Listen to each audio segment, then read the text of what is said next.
இன்னைக்கு நம்ம பலவிதமான இன்ட்ரெஸ்டிங்கான ரெஸ்லிங் நியூஸ்லாம் பார்க்க போறோம். ஒரு சில ரிட்டர்ன்ஸ் பார்க்க போறோம். சம்மர் ஸ்லாம்ல பலவிதமான மேட்சஸ் அப்டேட் பண்ணிருக்காங்க. அதெல்லாம் என்ன தெரிஞ்சுக்க போறோம். அதெல்லாம் தெரிஞ்சுக்கிறது முன்னாடி நீங்க நம்ம சேனலை சப்ஸ்கிரைப் பண்ணிச்சுங்க. இதே போல இன்ட்ரெஸ்டா ரெஸ்லிங் பார்க்குற உங்க ஃப்ரெண்ட்ஸுக்கு இந்த வீடியோ ஷேர் பண்ணி விட்டுட்டு தொடர்ந்து பாருங்க. இந்த நடந்து முடிஞ்ச ராவுல ஃபர்ஸ்ட் நம்ம பார்க்க போற நியூஸ் கேட்டீங்கன்னா, நடந்து முடிஞ்ச ராவுல ஒருத்தர் சர்ப்ரைஸ் ரிட்டனா அறிவிச்சிருக்காங்க. அந்த சர்ப்ரைஸ் ரிட்டன் யாருன்றது எல்லாருக்குமே தெரிஞ்சிருக்கும். அவர் தான் வேற யாரும் கிடையாது, பிக் கேஸ் தான் வரப்போறார் மீண்டும் WWE. அவர் பல கம்பெனியில போய் ஒர்க் பண்ணிட்டார். ஆனா இப்ப மீண்டும் WWE வரப்போறார். அவர் மட்டும் வரப்போறாரா இல்ல அவரோட பார்ட்னரான என்சோவையும் கூட்டு வர போறாரா? ஏன்னா வேற கம்பெனில அவர் பார்ட்னரா இல்ல, WWE இருந்தப்ப பிக் கேஸ் அண்ட் என்சோ பார்ட்னரா இருந்தாங்க. அதனால இந்த ஸ்டோரி லைன் எப்படி இருக்க போகுதுன்றத நம்ம பொறுத்து தான் பார்க்கணும். ஆனா பிகேஸோட ரிட்டர்ன் எப்போ கன்ஃபார்ம் பண்ணிருக்காங்க கேட்டீங்கன்னா, சம்மர் ஸ்லாம் முடிஞ்சு ஃபர்ஸ்ட் ராவுல, அதாவது 8வது மாசம் 3ஆம் தேதி நடக்க போற ரா, அதாவது அடுத்த மாசம் நடக்க போற ராவுல கன்ஃபார்ம் பண்ணிருக்காங்க இப்போதைக்கு பிகேஸோட ரிட்டர்னை.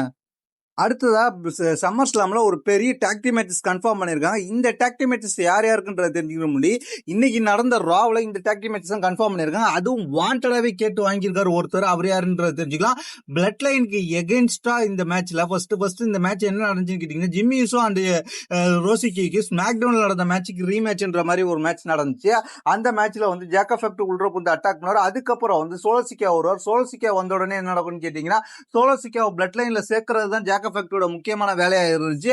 உனக்கு என்ன நம்ம பிளட் லைன்ல சேரணும் அதானு சொல்லிட்டு பிளட் லைன் சேர்ந்த மாதிரி கை தூக்குவார். அந்த இடத்துல ஜேக்கப் ஃபெப்டும் ஜிம்மி யூஸும் சேர்ந்து ஒத்துப்பாங்க. அந்த இடத்துல சோலோசிக்கா தன்னோட தந்திரத்தை பயன்படுத்தி அப்படியே ஜிம்மி யூஸோக்கு தன்னோட பினிஷரை போடுவாரு.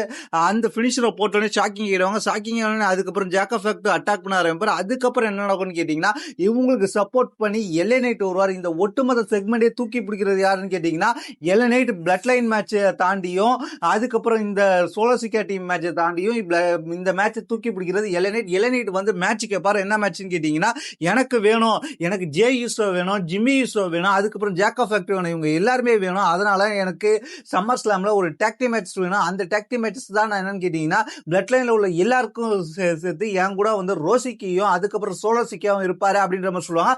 ஆடியன்ஸும் செம சப்போர்ட் பண்ணுவாங்க. எலனைட் ஒவ்வொரு வார்த்தை பேசக்குள்ளேயும் இந்த மேட்ச் அப்படியே கன்ஃபார்ம் ஆயிடும். இந்த மேட்ச் வேற லெவலா இருக்க போது. இந்த மேட்ச் முழுக்க எல்ஏ நைட் தூக்கி பிடிக்கிறார் இந்த மேட்சை.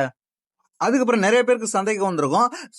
ராவோட மெயின் ஈவெண்ட்ல Roman Reigns versus Seth Rollins contract sign நடந்திருக்கும். அந்த கான்ட்ராக்ட் சைன் முடிஞ்சதுக்கு அப்புறம் பயங்கரமா ஒரு கான்ட்ரவர்சி போயிருக்கும். செத் ரோலின்ஸ் இறங்கி போயிருப்பார். செத் ரோலின்ஸ் இறங்கி போனதுக்கு அப்புறம் ரோமன் ரெயின்ஸ் கிண்டல் பண்ணி செத் ரோலின்ஸ் மீண்டும் உள்ள வர வச்சு பயங்கரமான சண்டையை வளர்த்திருப்பார். சண்டையை வளர்க்கும் போது செத் ரோலின்ஸ் ஒரு விஷயம் சொன்னாரு, அதை நீங்க யாருமே கவனிச்சிருக்க மாட்டீங்க. எங்கடா பிளட் லைன் சொல்லி அடிச்சாரு. எங்கடா blood line, where is blood line கேட்பாரு. இப்போ வர சொல்லுன்ற மாதிரி சொல்றாரு. ஆனா பிளட் லைன் யாருமே வர மாட்டாங்க. ஏன்னா ஜிம்மி யூசோக்கும் சோலோசிக்காவுக்கும் ஏற்கனவே ஸ்கிரிப்ட் முடிஞ்சதுனால ஜே யூசோ என்ன ஆனார்னே தெரிய மாட்டாரு. இந்த ராவ்க்கே வந்திருக்க மாட்டாரு. இப்படிப்பட்ட சூழ்நிலை பிளட் லைன் இல்லாம தான் இந்த செக்மெண்டே நடந்துச்சு. எனக்கு தெரிஞ்சு சம்மர் ஸ்லாம்லயும் இந்த பிளட் லைனோட தொந்தரவு இருக்காதுன்னு தான் நினைக்கிறேன். அப்படி தொந்தரவு இருந்துச்சுன்னா எலனைட் கண்டிப்பா வருவாரு. எலனைட் கண்டிப்பா வந்து பிளட் லைனையும் அடிப்பாரு, யார் கையில கிடைச்சாலும் அடிப்பாரு. அந்த மாதிரி மைண்ட் நிலைமையில தான் இப்போதைக்கு எலனைட் இருக்கிறாரு. அதனால சம்மர் ஸ்லாம்ல இந்த ஸ்டோரி லைன்ல பிளட் லைன் வரமாட்டாங்கன்னு தான் மேக்சிமம் தெரியுது. அப்படி பிளட் லைன் வரும் பட்சத்தில், ஏன்னா பிளட் லைன் வராம அப்புறம் என்ன நடக்கும்னு கேட்டீங்கன்னா, புதுசா ஒரு பிளட் லைன் மெம்பரை இன்ட்ரோடியூஸ் பண்றதுக்கு வாய்ப்பு இருக்கு. அது யாருன்றது அதை அடுத்து சொல்றேன். ஆனா பிளட் லைன் வராம இந்த இடத்துல என்ன நடக்கும்னு கேட்டீங்கன்னா, ரோமன் ரெயின்ஸும் செத் ரோலின்ஸும் சோலோவே பர்ஃபார்மன்ஸ் பண்றதுக்கு அதிகபட்ச வாய்ப்பு இருக்கு. இதை பத்தி உங்களுடைய கருத்து கீழே உள்ள கமெண்ட் செக்ஷன்ல கமெண்ட் பண்ணுங்க.